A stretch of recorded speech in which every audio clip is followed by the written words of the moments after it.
Let's do this! Starship's third launch is scheduled for this week. We have new info. Can this one make it to re-entry? Starliner delayed again, and Blue Origin wraps up first stage testing of New Glenn. My name is Felix, welcome to What About It, let's dive right in.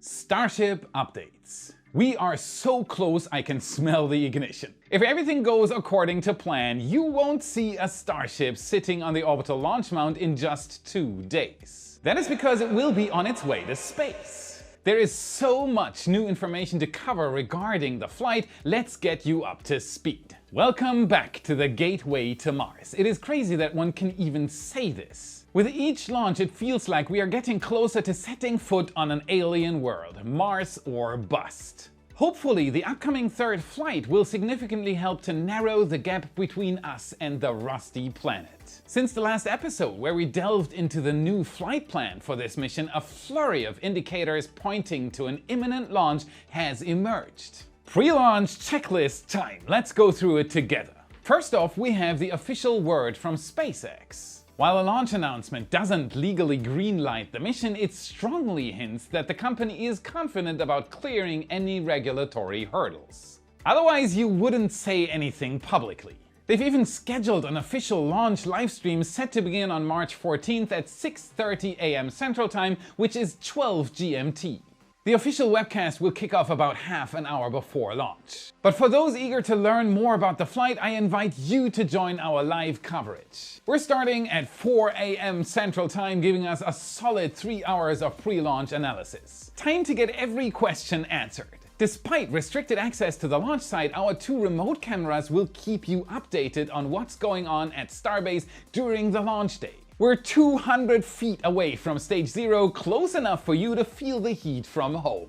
The description of this video includes a link for you to set a reminder. Another crucial piece of the puzzle is the booking of the WB-57 aircraft, NASA's high-flying plane, among other things, designed to capture detailed videos of Starship in flight. The beauty of the WB-57 is that after the mission, its recordings can be requested through the Freedom of Information Act, which is how videos from the previous 2 launches were released to the public. The WB-57 has been scheduled for imagery support on March 14th, indicating that it has been reserved for Starship. Furthermore, Cameron County has announced road closures on March 14th from 12 AM to 2 PM Texas time, with backup dates on the 15th and 16th.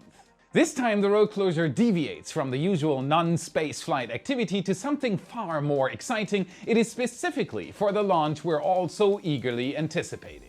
Then there is the notice to mariners, or NOTMAR, for the Gulf of Mexico, which essentially declares a no-go zone extending from Starbase towards Cuba. You wouldn't want to be in this zone during the launch. This region also marks where the booster is expected to perform its splashdown after the landing burn. Alternatively, this is where debris from Super Heavy might be scattered if the launch doesn't go as planned. With the release of the NOTMAR, we also saw its aerial counterpart, a NOTAM, for the airspace on the Mexican side of the border. Similar restrictions through both NOTMAR and NOTAM have been set for the potential splashdown site in the Indian Ocean. We are talking about a huge area stretching over nearly 6,000 kilometers or 3,000 miles. But why would they need such an extensive splashdown window? As I mentioned in the previous episode, SpaceX plans to test the Raptor relight capabilities during this flight. It is possible that we'll see something resembling a deorbit burn, with Starship performing a 180-degree flip for it. Oh boy, I so hope that the onboard video feed is stable. A successful burn could result in a splashdown closer to Madagascar, whereas failure to relight might see it descending closer to Australia.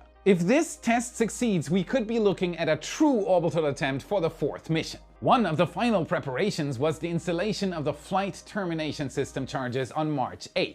These don't directly blow up the rocket once something goes wrong. Instead, they are designed to puncture the tanks in a way that will cause a structural failure of the rocket. Now, if you've been following previous Starship launches closely, you might have noticed that there are still a few boxes left to tick. So what's left on the checklist? Most importantly, Starship needs to be restacked for any mission to proceed. Ship 28 was taken down from Booster 10 on March 5th as it required some additional heat tile work. For a second we were concerned that SpaceX may need to roll the prototype back. However, it turned out that the cracked tiles could be replaced right at the launch site, a process captured by our incredible photographer John. With the FTS now installed and the heat tiles fixed, SpaceX stacked it again and the Starship is already in its flight configuration. Haha! Woo! Interestingly, there is still some scaffolding around the ship's quick disconnect arm and the launch deck itself. Thankfully, removing this scaffolding is just a few hours of work. On the regulatory front, we're awaiting 3 crucial documents. Firstly, the evacuation notice for Boca Chica village. Only a few people live there currently, but their safety is a priority, so they have to leave the village for the launch. So far, we haven't seen much damage to private property caused by Starship, but when people are involved, it is always better to be safe than sorry. Secondly, we're missing a notice to air missions for the US side of the border. This is usually issued a day or 2 before the launch, so there is no reason to panic. Including the Starship launch in the FAA's Advisory Operations Plan is a promising indication that this is on the horizon.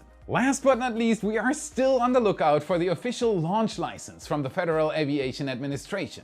For the second flight, the license was issued just 3 days before the launch, so hopefully it has already been granted by the time you're viewing this. It is hard to believe that we're so close to another launch of this monster, excitement guaranteed. And to think this is just the beginning, with up to 9 flights potentially on the calendar for this year alone. What are your thoughts? Will Starship launch on March 14th? Share your predictions in the comments. As Starship prepares to clear the tower, we all hope it will achieve even greater milestones this time. During Flight 2, Super Heavy's journey ended during the boost back burn. This critical maneuver is required to guide the booster to the designated landing zone. While the vehicle successfully executed the flip, it struggled with combustion instability, which led to one engine's catastrophic failure, destroying the entire first stage. The ship, on the other hand, fared much better, actually managing to reach space. However, an oxygen dump led to an onboard fire, ultimately triggering the flight termination system. Yet this iterative process is where the beauty of SpaceX's hardware-rich approach shines.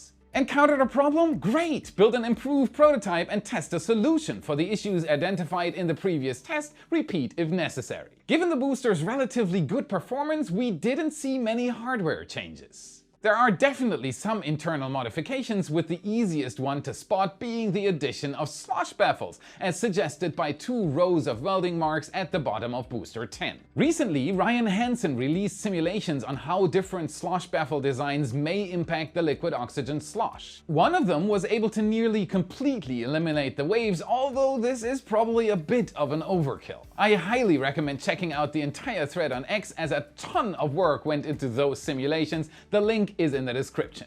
Now quickly, before we continue, let's hear a word from our sponsor. Buckle up, it's the law. Thank you, Felix, our honorary Florida man. Nice. Oh, which reminds me, imagine driving to witness a rocket launch at the Cape when suddenly you're rear-ended due to an alligator crossing the highway. Now what? Well, first, tend to others. Trade info and documents with the other drivers at the scene and with the police. Then, you should consider legal representation, especially if you're seriously hurt. Your injury could be worth millions. You can check out Morgan & Morgan, America's largest injury law firm, who will fight for your rightful compensation above lowball claims from insurance companies. Just in the past couple of months, Morgan & Morgan saw verdicts of $12 million in Florida, $26 million in Philadelphia, and $6.8 million in New York, 25 times the highest insurance offer. And the best part is, the fee is absolutely free unless you win. Did you know that you can start a claim with America's largest injury law firm in just a click? It's so easy. You can start your claim now at Morgan & Morgan at forthepeople.com/whataboutit, or click the link in our description. I hope the alligator's okay. Safe and sound. Okay, back to Starship news. For Flight 3, the main change may not be in the hardware, but in the software. The boost back now begins 11 seconds after hot staging, a 1-second change from the previous mission, and the burn duration has been extended by an additional second as well. A second might not sound like much, but it is a 10% increase. These changes can result from either the new flight trajectory or maneuver modifications. Ship 28 is where we see even more substantial changes. Most importantly, this prototype transitioned from a hydraulic to an electric thrust vector control system. This was already done with the booster going from Flight 1 to Flight 2, but Ship 25 still used hydraulic power units to drive pistons that moved the engines. This change eliminates another potential source of fire during flight. Finally, the aft section saw one more notable addition: liquid oxygen vents, which will likely lead directly to the LOX tank. These vents could serve dual purposes, allowing for a safer oxidizer dump or potentially acting as a thrust system to assist with the flip maneuver. There have also been some modifications that might not directly influence the flight outcome. For instance, Ship 28 features a longer Starlink pass deployer and a substantially more reinforced payload bay door than its predecessor, Ship 25. Massive thanks go out to the Ring Watchers. The Y team is proud to be able to help you guys. These changes will allow SpaceX to conduct an in-flight test of the payload bay, possibly paving the way for a Starlink mission later this year. Judging by just how much of an improvement we saw from Flight 1 to Flight 2, I wouldn't be surprised if we saw a similar level of improvement during Flight 3. I am extremely hyped about this launch, and I am sure you are too. Don't forget to set your reminder for the Feel the Heat Y livestream. The link is in the description. So, what do you think? Do you believe Ship 28 will successfully make it to re-entry, or is there a specific aspect you deem most likely to fail? Share your thoughts in the comments. Now, you've watched more than half the video and you are still watching. Thank you, this means you like it. We've looked into the channel metrics and there are over 2 million returning monthly viewers who have not subscribed yet. Help us improve the channel even further by double checking that you've hit that subscribe button so you don't miss our updates. And while you're at it, give us a like and become a Y supporter for exclusive SpaceX updates. With it, you get access to daily Starbase photo galleries, including satellite, aerial, and ground photos of SpaceX's progress, and countless other extras on top. And no matter how much you decide to give, everyone gets the same supporter content and access. You decide what you want to give. Check our new website as well. Launch previews, road closures, the latest weather report, and our multi-stream viewer. Whataboutit.space. The link to our Patreon page and the new website is in the description. Thanks to all the supporters who help fulfill dreams for our team. We cannot thank you enough. You rock. Heading back into space news, here is a phrase that has probably become all too familiar. Starliner launch delayed. As much as I wish I could tell you otherwise this time, I am afraid we are in familiar territory yet again. After the space shuttle was retired in 2011, NASA found itself in a difficult position. They needed their own way again to send astronauts to the station quickly, but lacked the means to do so directly. For quite a while, hitching rides with the Russians was the go-to solution, and it worked, but without wanting to get political here, relying on Russia today is less than ideal. So, in 2014, NASA made a pivotal decision. They selected both SpaceX and Boeing to develop crew capsules, aiming to restore America's capability for independent access to space sooner rather than later. NASA awarded SpaceX $2.6 billion and Boeing over $4 billion to develop their vehicles and fund 6 initial missions. Many expected SpaceX to be the troublemaker back then. Everyone expected them to be delayed more than the mighty Boeing. That statement aged quickly. They surprised everyone by launching their capsule more than 6 months ahead of Boeing, achieving a successful docking with the ISS. Done. Finally, December 2019 was Starliner's turn to shine, but its moment in the spotlight likely wasn't what NASA expected. Just a few hours into the mission, docking had to be aborted. It was later disclosed that buggy software nearly resulted in the loss of the vehicle. Twice.